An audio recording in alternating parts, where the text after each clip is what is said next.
vamos a estudiar, si Dios nos lo permite, un poquito acerca del Halloween. Y antes de hacerlo vamos a orar para que nos vayamos de lleno a la enseñanza del día de hoy, con el favor del Señor, y para dar la gloria a nuestro Padre, quien es digno de toda honra y de toda gloria. Padre, queremos agradecerte, Señor, en esta noche. Queremos pedirte que nos des sabiduría y gracia para comprender tu palabra, para entender las verdades que ésta revelan. Señor, tu palabra nos dice que el mundo entero está bajo el poder del maligno. Eso significa que la obscuridad ha nublado y cegado el entendimiento de aquellos que no te conocen. Pero, Señor, tú le has permitido a tu iglesia ser luz y tener luz por cuanto tú eres la luz que alumbra a este mundo. Queremos rogarte, Señor, que nos des sabiduría, entendimiento, prudencia, pero también la gracia, Señor, para defender la verdad de tu palabra por encima del error.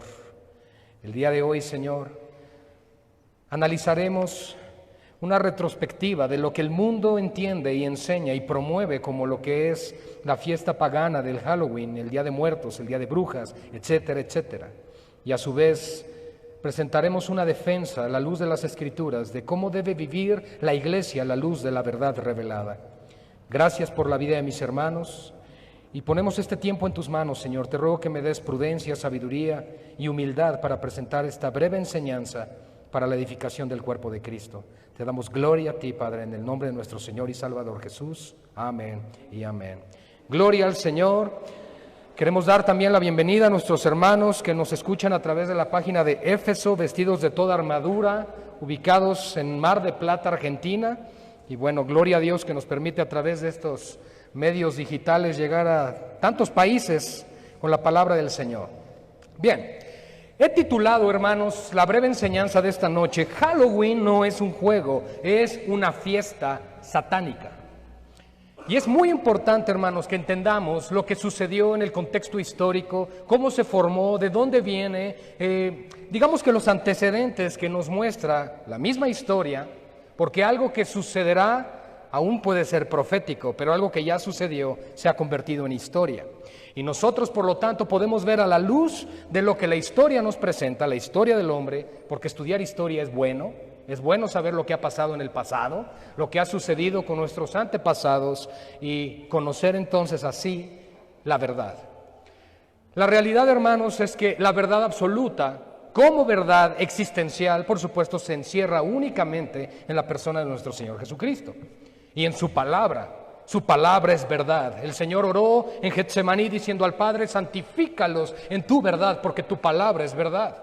Por lo cual para nosotros la verdad absoluta se encuentra en la sola Escritura, en la palabra de Dios, palabra revelada en un periodo de 1500 años con más de 40 autores, en 3 idiomas diferentes culturas, diferentes conceptos, pero un solo mensaje: la redención del hombre por mano del Redentor Jesucristo, el Hijo de Dios.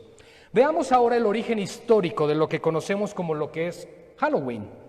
Aproximadamente 300 años antes del nacimiento de nuestro Señor Jesucristo, los celtas vivieron en las islas británicas, Escandinavia y Europa occidental. Eran una sociedad como cualquiera de las de hoy, pero sus usos y costumbres fueron controlados por una sociedad de sacerdotes paganos llamada los druidas. Ellos adoraban y servían a Samhain, dios de la muerte. Cada año, el 31 de octubre, los druidas celebraban la víspera del Año Nuevo céltico en honor de su dios Samhain. Lo que me llama mucho la atención, amados hermanos, es que la festividad satánica del Halloween y que inicia en este tiempo de los celtas, 300 años antes de nuestro Señor Jesucristo, en el año por ahí del 1517, nuestro Señor levanta al reformador Martín Lutero en ese día para clavar las 95 tesis y contradecir todo lo que la mañida o la distorsionada Iglesia Católica había hecho. Dios escogió el día de la celebración, y así lo voy a decir, del cumpleaños de Satanás, porque así lo festejan los satanistas, para clavar las verdades de la palabra de Dios sobre aquella religión falsa. Yo no sé si lo han notado, pero la religión falsa en las Escrituras no le llama adúltera, le llama ramera. La adúltera es la que es esposa y la ramera es la que nunca lo fue. Ellos adoraban y servían a este Dios de muerte. Y las raíces paganas de la celebración se atribuyen a la celebración celta Samhain. Se los voy a deletrear: Samhain, que es el culto a los muertos. Se trata de una tradición anterior a la invasión de los romanos en el 46 a.C. en las Islas Británicas, enmarcada en la religión de los druidas en Inglaterra, Francia, Alemania y en los países célticos. Si bien se sabe poco de estas celebraciones, parece que las festividades a este ídolo se celebraban muy posiblemente entre el 5 y el 7 de noviembre, es decir, a la mitad del equinoccio de verano y el solsticio de invierno, con una serie de festividades que duraban una semana, finalizando con la fiesta de los muertos, que daban inicio al Año Nuevo Celta. En esta fiesta, los druidas, a manera de mediums, se comunicaban con sus antepasados, esperando ser guiados en esta vida hacia la eternidad y hacia la inmortalidad. Los druidas creían que en esa noche en particular, escuchen por favor, los espíritus de los muertos regresaban a sus antiguos hogares para visitar a los vivos. Y si los vivos no proveían comida a estos espíritus malignos, toda clase de cosas terribles podrían ocurrirles. Si los espíritus malignos no recibían un festín, es decir, el trato, entonces ellos harían travesuras malas a los vivos, el trick o el truco. Ah, qué interesante. Además de que esto nos hace recordar un poco a la festividad de Todos los Santos, el Día de Muertos del 2 de noviembre en México y en muchas culturas de Latinoamérica. Ahora, lo que es el trick or treat en inglés, o treta o trato. Los sacerdotes druidas iban de casa en casa exigiendo alimentos y en algunos casos también exigían niños y vírgenes para ofrenda a su dios, Samhain, en el Festival de la Muerte. Si se los daban, se hacía un trato, el treat, y se iban en paz. Si la gente de la aldea no les daba a los druidas el alimento o la persona que exigían, se lanzaba una maldición sobre la casa entera y según ella, alguien de esa familia moriría en ese año. Esa era la trampa o el trick o el truco. Jack O'Lantern nos habla acerca de los druidas, es un historiador. Llevaban con ellos un nabo grande, el cual habían ahuecado en el interior, que es lo que hoy se usa como las calabazas, con una cara tallada en el frente, para representar el espíritu demoníaco del que recibían poder y conocimiento, mismo que se encargaría de ejecutar toda maldición e iluminar su camino. Este espíritu se le llama espíritu familiar. El nabo, encendido por una vela dentro, era una linterna para los druidas por la noche. Ellos llamaron Yok al espíritu de la linterna. Cuando estas prácticas llegaron a Norteamérica, al mundo anglosajón, en los siglos XVIII y XIX, los colonizadores hallaron que los nabos no eran tan grandes, así que los sustituyeron por calabazas. Desde entonces a esta figura tan representativa del Halloween se le llamó Yok, el que vive en la linterna, y después vino a ser el Jack O'Lantern o la linterna de Jack. Ahora veamos el significado oculto. La fiesta de Halloween, es decir, el festival de Samhain, todavía es celebrado oficialmente por los satanistas, por los ocultistas y por los adoradores del diablo como la víspera del año nuevo de la brujería. El mismo Anton LaVey, autor de la Biblia satánica y sacerdote alto de la Iglesia de Satán en San Francisco, California, dice que hay 3 días sumamente importantes para todo satanista. Y el día más importante de todos es Halloween. La iglesia satánica asume como suya esta fiesta. Ayunan para buscar la voluntad de Satanás. ¿Escucharon? Los satanistas ayunan, y más que a los cristianos. Elección de sacerdotes, confesores para escritos en el libro del macho cabrío. También el ritual para maldecir al cuerpo de Cristo. Escuchen. Reunión para preparar el día de Samhain. Reflexión, disciplina, ayunos y mantras, ritos tradicionales. Escuchen la que sigue: confesión de sus pecados a Satanás. Recuerden que Satanás busca imitar a Dios en todo. Satanás quiere que sus instrumentos se limpien, se purifiquen para que les sirvan. También bendicen a los integrantes de los grupos musicales y de artistas satánicos. Ordenan a los ministros del rock, músicos, managers, promotores, etcétera, involucrados en el satanismo. Ritos bautismales también maldicen cualquier contacto que hayan tenido con cualquier cristiano. Luego se bautizan con agua de alcantarilla, sangre de niños y de adultos sacrificados. Además de que toman jóvenes vírgenes, les cortan las manos en carne viva, abusan de ellas y las ofrecen a Satanás. Y el octubre 31 es la inscripción en el libro del macho cabrío. Comienza para ellos el año satánico.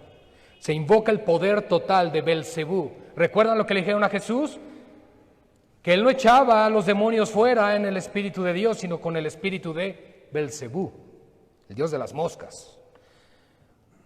Entonces, se invoca el poder total de Belcebú, de Nostradamus, para que dejen de estar viendo cosas que no deben ver, y también invocan a otros demonios.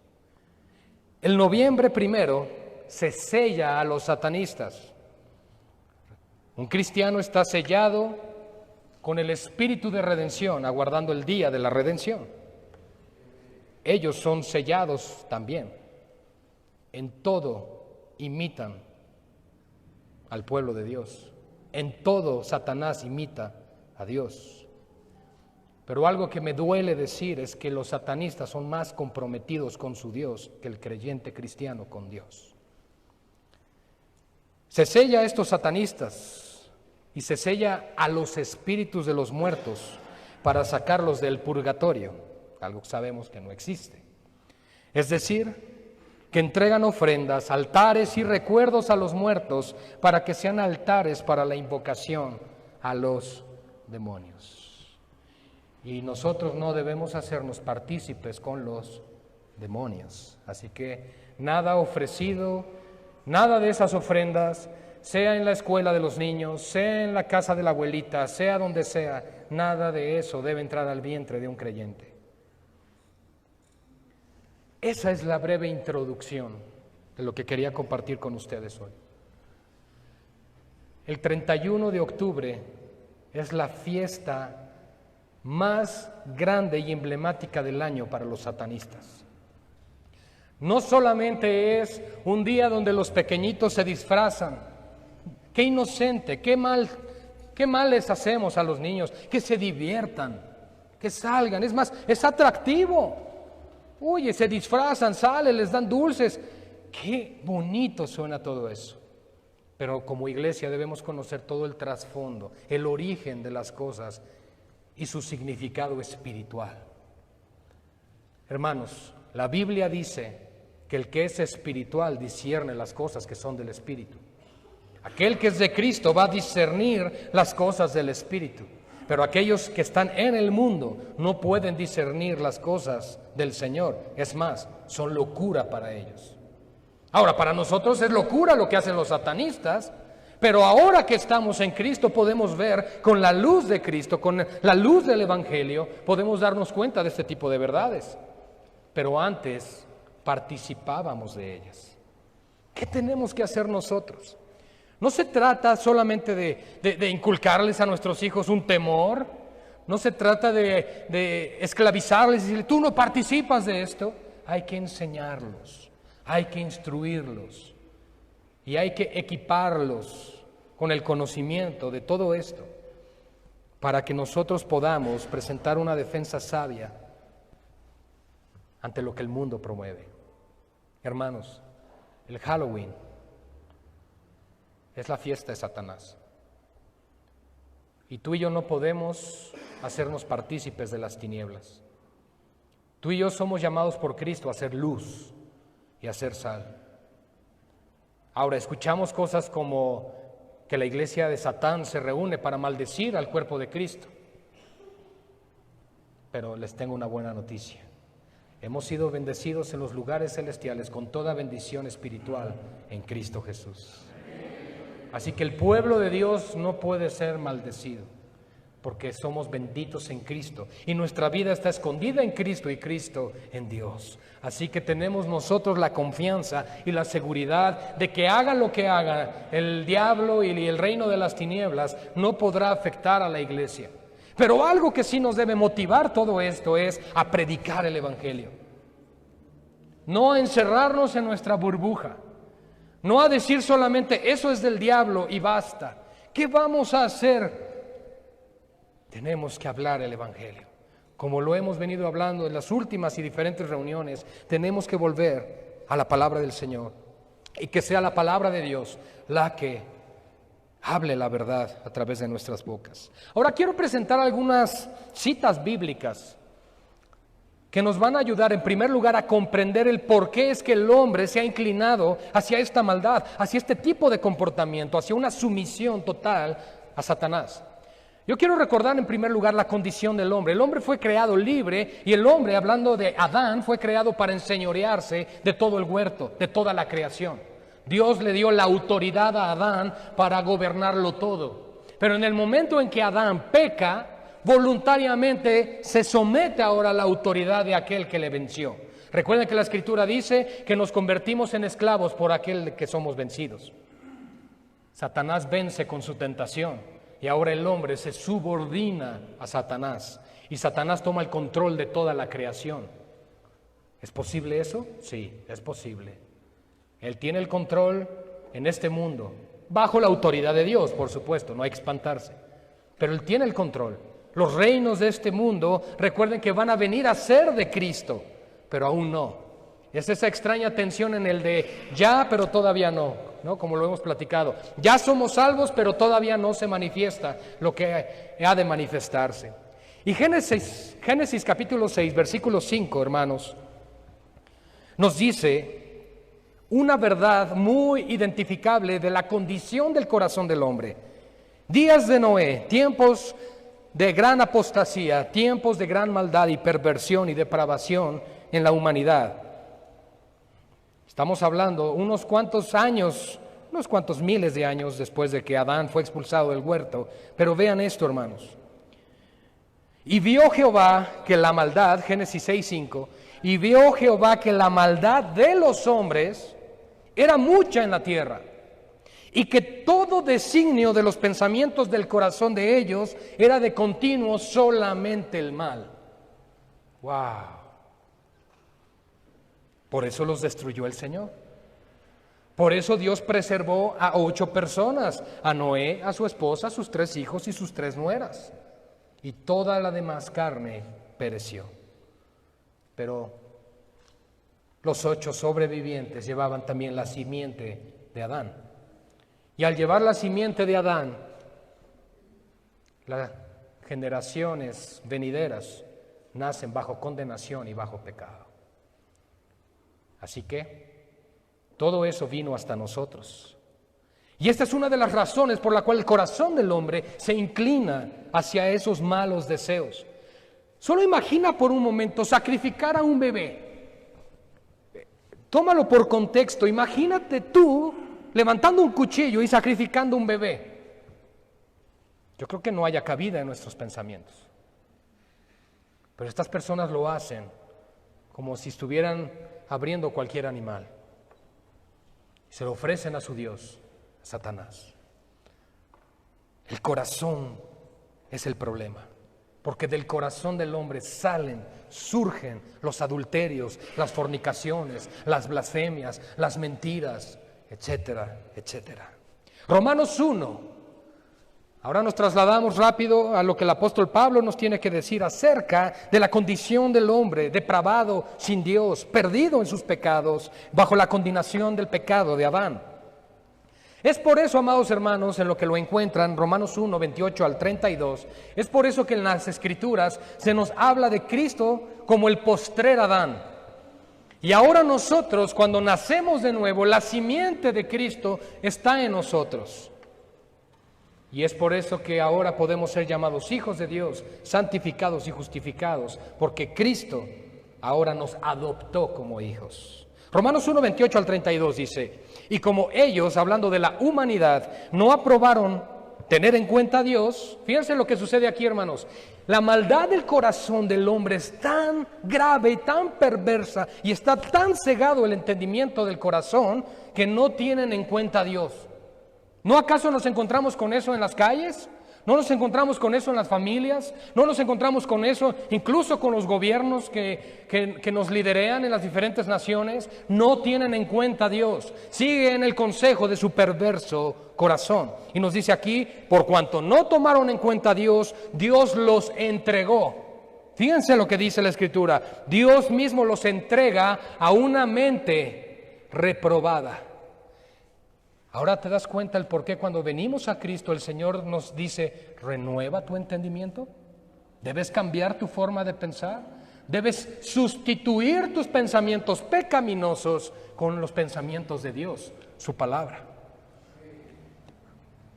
Dios los entrega a una mente reprobada para hacer cosas que no convienen, estando atestados, es decir, llenos, saturados. Ya no hay espacio para más maldad. Es lo que está diciendo el apóstol Pablo. Atestados de toda injusticia, fornicación, perversidad, avaricia, maldad, llenos de envidia, homicidios, contiendas, engaños, malignidades, murmuradores, detractores, aborrecedores de Dios, injuriosos, soberbios, altivos, inventores de males o chismosos, desobedientes a los padres, necios, desleales, sin afecto natural, implacables, sin misericordia.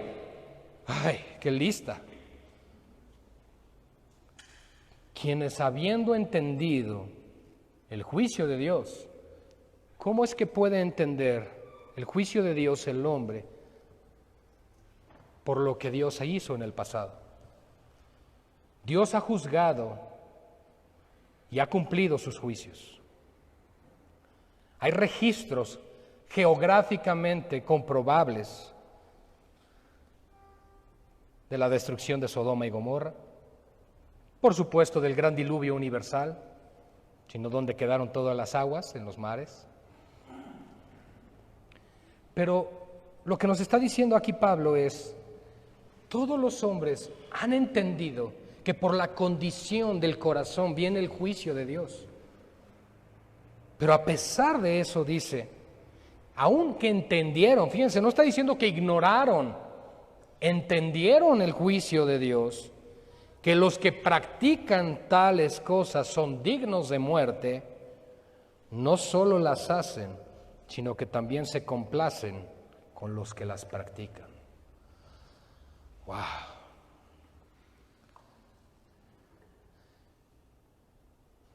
No solo peca el que mata a la vaca, sino también el que le agarra la pata. ¿Y es lo que está diciendo aquí? Yo no lo hice, pero me complazco viendo. No, el Halloween, ¿cómo crees? Ponte una peliculita de esas de terror, ¿no? Por ejemplo.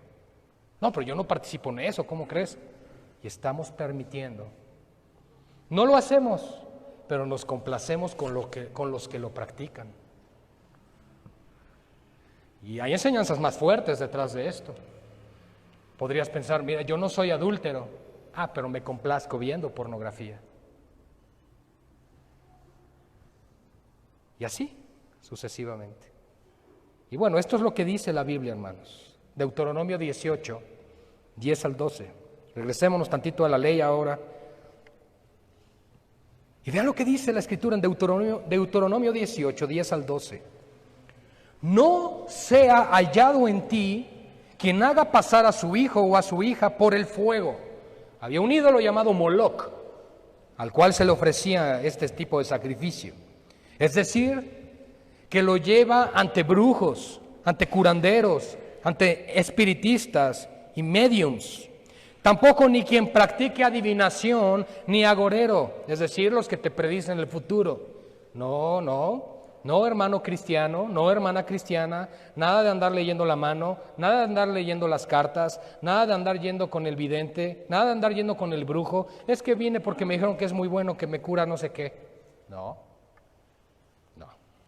no lo hagas.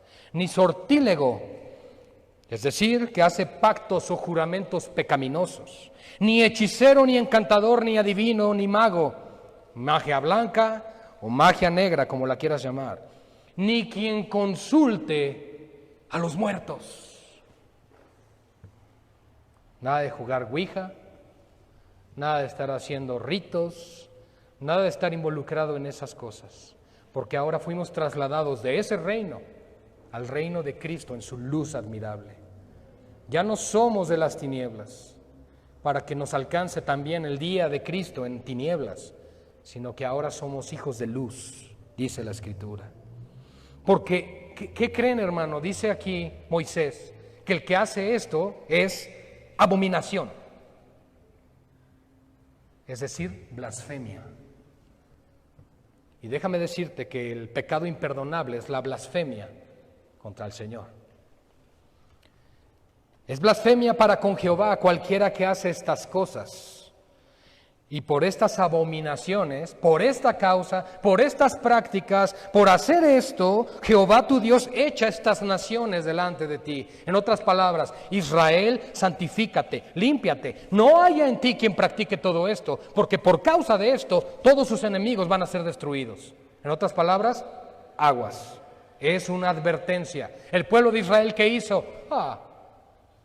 ¿Y qué hizo el Señor? Mató a miles en el desierto por no creerle a Él. Hermanos, terrible cosa es caer en manos del Dios vivo. Dios es santo, es justo y es bueno. Ahora, ¿por qué Dios no permite consultar a los muertos, ni a los adivinos, ni a los hechiceros, o quizá a los horóscopos, al Walter Mercado o todos ellos? Bueno, Pablo lo dice así, en Gálatas 5, 19 al 21. Yo creo que es una cita que todo mundo conoce porque nos habla de las obras de la carne.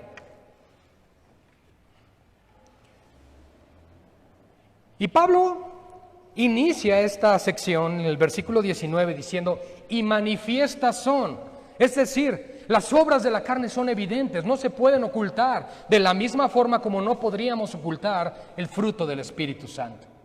Gloria a Dios.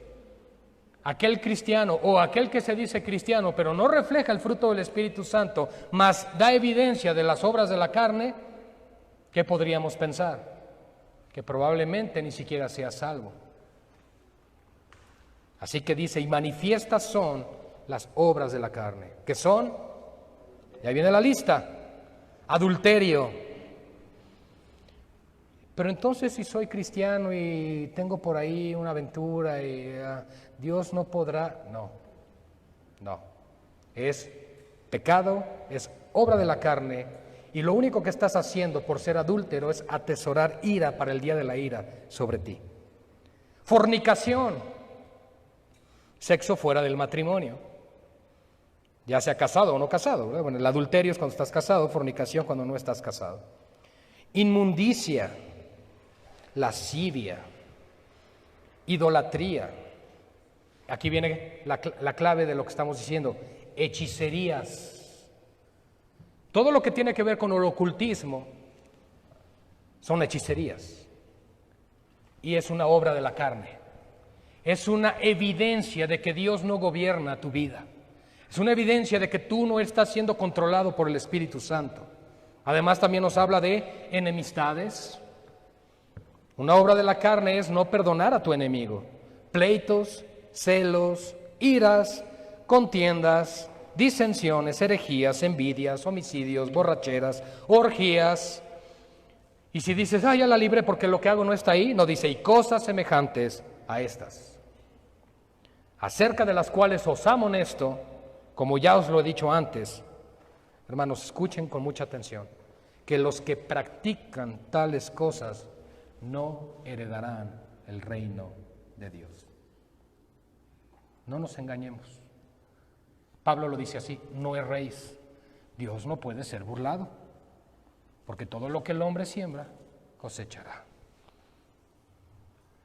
Hay un dicho por ahí que dice, vives quizá hoy con lo ofrecido, pero aún no con lo cobrado. Efesios 5:11.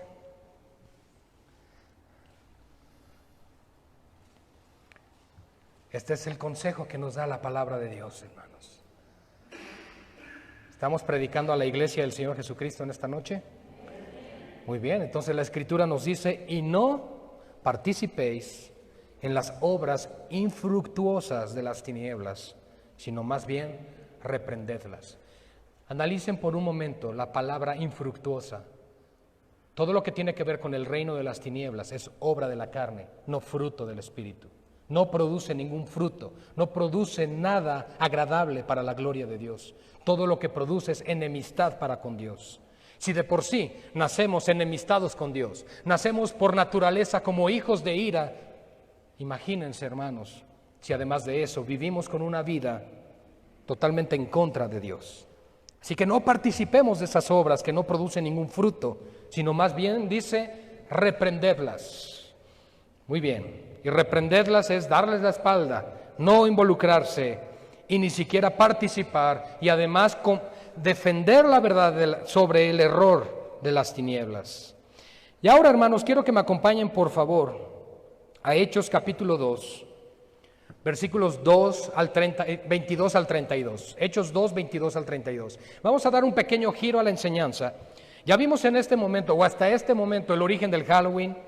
Ya vimos lo que significa el nombre, lo que significa el trato o truco, ya vimos el origen, ya vimos al Dios que adoraban, ya vimos su semejanza y representación con la celebración del día de hoy que se tiene tanto en México como en diferentes países, ya sea en México o Latinoamérica, sea el 31 de diciembre o el 2 de noviembre. Ya vimos todo eso hasta ahorita. Ya vimos también la condición del hombre, la razón por la cual el hombre se inclina ante esos deseos pecaminosos, ante ese estilo de vida. ¿Por qué es que el hombre rechaza a Dios? ¿Por qué es que el hombre le da la espalda a Dios? Simple y sencillamente porque somos, sin Cristo, enemigos de Dios. ¿Y quién es nuestro enemigo? Dice la Escritura. Satanás. Es nuestro adversario, dice la Escritura. Nuestro contrincante. Es contra el que luchamos. Y la Escritura nos dice, sométete a Dios. Resiste al diablo y él huirá de ti. Hechos 2, 22 al 32. Varones israelitas. Es el apóstol Pablo hablando en este trascendente mensaje y predicación donde 3,000 almas se convirtieron al Señor después de haber recibido la llenura del Espíritu Santo. Vean lo que les dice: varones israelitas, oíd estas palabras. Jesús Nazareno, varón aprobado por Dios entre vosotros con las maravillas, prodigios y señales que Dios hizo entre vosotros por medio de él, como vosotros mismos sabéis, a este entregado por el determinado consejo y anticipado conocimiento de Dios, prendisteis y matasteis por manos de inicuos, crucificándole, al cual Dios levantó. Y escuchen esto, iglesia: sueltos los dolores de la muerte, por cuanto era imposible que fuese retenido por ella. Porque David dice de él: veía al Señor siempre delante de mí, porque está a mi diestra, no seré conmovido. Por lo cual mi corazón se alegró y se gozó mi lengua, y aún mi carne descansará en esperanza, porque no dejarás mi alma en el Hades, ni permitirás que tu santo vea corrupción. Es una profecía de Cristo en los Salmos. Me hiciste conocer los caminos de la vida, me llenarás de gozo con tu presencia. Varones hermanos, fin de la cita, diría en ese momento Pedro, y ahora regresa su comentario hacia su audiencia y les dice: varones hermanos, se os puede decir libremente del patriarca David que murió y fue sepultado. Es decir, David no estaba hablando esas palabras acerca de sí mismo. Es lo que está diciendo Pedro.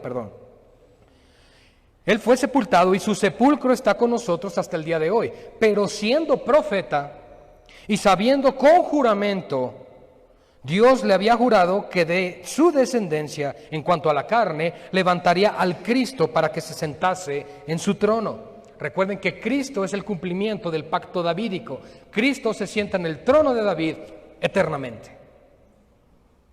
Viéndolo antes, dice, habló de la resurrección de Cristo, que su alma no fue dejada en el Hades, ni su carne vio corrupción.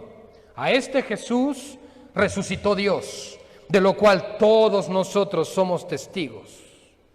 ¿Se dan cuenta de la verdad tan tremenda que el apóstol Pedro está hablando en este momento? Nos está hablando acerca no solo de la resurrección de Cristo, sino que además vence a la muerte. Y que la muerte no puede retener a Cristo porque Cristo es Dios. Y eso, por lo tanto, hermanos, nos debe llevar a pensar y a recordar que la celebración de la muerte no es una celebración de la iglesia. La iglesia celebra la vida, la iglesia celebra la resurrección de Cristo, la iglesia celebra que Cristo vive eternamente. Esa es la celebración de la iglesia. Por eso dice, el cual Dios levantó sueltos de los dolores de la muerte, en el verso 24, por cuanto era imposible que fuese retenido por ella. Dale gloria a Dios por eso, iglesia. Nuestro Cristo vive y venció a la muerte. Y Él, a la luz de la narrativa de Juan, capítulo 14, verso 6, Jesús les dijo, yo soy el camino y la verdad y la vida. Y ninguno viene a mí si no les dado por el Padre. El Hades, el Seol, entregarán sus muertos. Pero Cristo escapó de ahí. Y no solo eso, sino que en Hebreos 2:14, iglesia, estoy terminando el mensaje. Analicen esto que voy a decir. Así que por cuanto los hijos participaron de carne y sangre, Él, hablando de Cristo, también participó de lo mismo, es decir, su encarnación, se hizo hombre. Pero vean qué hermoso, para destruir. Hermanos, ¿qué entendemos por destrucción? Pues que se termina, ¿verdad? Se finí. Hasta ahí llegó. Para destruir por medio de la muerte al que tenía el imperio de la muerte. Esto es, al diablo. Así que lo que nosotros vemos en la celebración de muertos, Halloween y el Día de Brujas, es como si fuesen patadas de ahogado del enemigo, porque él está vencido. Cristo venció. Y no solo Cristo venció, Cristo destruyó su imperio. Y no solo eso, además le arrebató las llaves del Hades, dice la Escritura. Quien tiene control, dominio y autoridad sobre la vida y sobre la muerte se llama Jesucristo. No el diablo, sino nuestro Dios. Hermanos, y esto es una verdad impresionante, porque Cristo venció con su muerte a la muerte. Es más poderosa la misma vida del Hijo de Dios, que aunque se entregó a la muerte no pudo con Él. Jesucristo es el Señor. Él es la verdad, Él es la vida. Y tú y yo tenemos garantizado que si estamos en Cristo Jesús, amados hermanos, tenemos vida eterna. Él es el vencedor. Él venció a la muerte, Él venció a Satanás y venció al pecado. Y Juan 11:25, para concluir, hermanos, quiero citar las palabras de nuestro mismo Señor Jesucristo frente a la tumba de Lázaro, cuando hablaba con sus hermanas Marta y María. Le dijo Jesús, yo, vean la autoridad de nuestro Señor, hermanos. El único que puede decir, yo soy. Yo soy el que soy. La autoridad de Dios hecho carne, la palabra misma, el verbo de vida encarnado en la persona de Jesucristo, diciéndole a estas personas, yo soy. Las mismas palabras que escuchó desde esa zarza ardiente Moisés, yo soy el que soy. Ahora Marta y María estando en una crisis donde su hermano había muerto, donde no había poder humano que pudiera remediar la situación. Jesús aparece en escena y no puedo ni imaginar la paz que irradiaba el Señor. Y simple y sencillamente acerca a Marta, María, y les dice: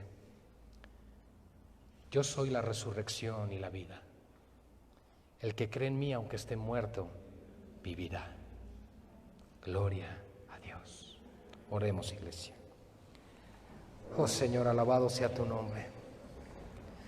Alabado seas tú, Cristo precioso, glorioso, hermoso, poderoso, que has vencido a la muerte, que le has arrebatado el imperio, que Él ya no tiene ninguna potestad. Este personaje llamado muerte, este lugar llamado Hades o Seol, este lugar llamado infierno, no tiene ninguna potestad sobre ti porque tú los has destruido. Señor, tú les has quitado todo argumento, les has quitado todo poder. Señor, y ahora en Cristo nos das el privilegio, la oportunidad de ser rescatados de esa condenación y de ser rescatados de ese lugar. Y estas palabras, Señor, que llenaron de gozo y de consuelo a Marta y a María, de la misma forma nos consuelan a nosotros el día de hoy. Porque aún cuando muramos, sabemos que abriremos nuestros ojos en la eternidad delante de ti. Y estaremos vivos eternamente delante de tu presencia. Porque tú eres la vida. Tú das vida eterna a tu pueblo. Tú das verdad. Tú eres el camino, Señor. Tú no eres como el Dios de este mundo, tú no eres como el diablo, tú no eres como este Dios pagano que engaña a masas prometiéndoles cosas que no puede cumplir. Pero tú, Señor, has vencido a ese enemigo, has vencido a nuestro enemigo, has vencido, Señor, a todos tus enemigos. Y tú, Padre, estás en tu trono, tuya es la gloria, tuyo es el señorío, tuyo es el poder, tú reinas en el universo, toda tu creación se sujeta y se limita, Señor, delante de tu majestad, porque tú eres el Rey de Reyes, tú eres el Señor de Señores, no hay Dios fuera de ti, no lo conoces, dice tu palabra, y por lo tanto, Señor, nosotros hallamos nuestra victoria en ti, nuestro gozo, nuestra esperanza y nuestra alegría se encuentran en que tú sustentas nuestras almas, en que tú sostienes nuestras vidas y que tú nos llevarás a buen término, Padre, a ese buen puerto que llamamos la gloria eterna delante de ti y contigo, Señor. Gracias, Padre. Gracias por mostrar tu misericordia. Gracias, Señor, por abrir nuestros ojos con tu luz. Gracias por permitirnos ver, Señor, todo este engaño que existe. Pero ahora rogamos también, Padre, en primer lugar por nuestros hijos, por aquellos jovencitos, Señor, que aún están siendo seducidos por estas tradiciones de este mundo. Padre, revela tu palabra a sus corazones, que ellos puedan ver la verdad de Cristo, que ellos puedan verte a ti, Señor, que puedan conocerte y escapen del lazo del diablo. Te rogamos que tengas misericordia y aún pedimos, Señor, por nuestra ciudad, por nuestra nación y por esta humanidad, Padre, que está perdiéndose, que está buscando en el mundo su camino, que está buscando en el mundo la estrategia, que está buscando en el mundo la respuesta que solamente se encuentra en el Hijo de Dios. Señor, ten misericordia y ten misericordia de tu iglesia para que seamos nosotros los que testifiquemos de tan gran y gloriosa obra redentora que has hecho tú en la cruz. Gracias, Padre, por tu palabra. Gracias por darnos vida y gracias, Señor, por vencer a la muerte. A ti te damos toda gloria, Señor, y damos gracias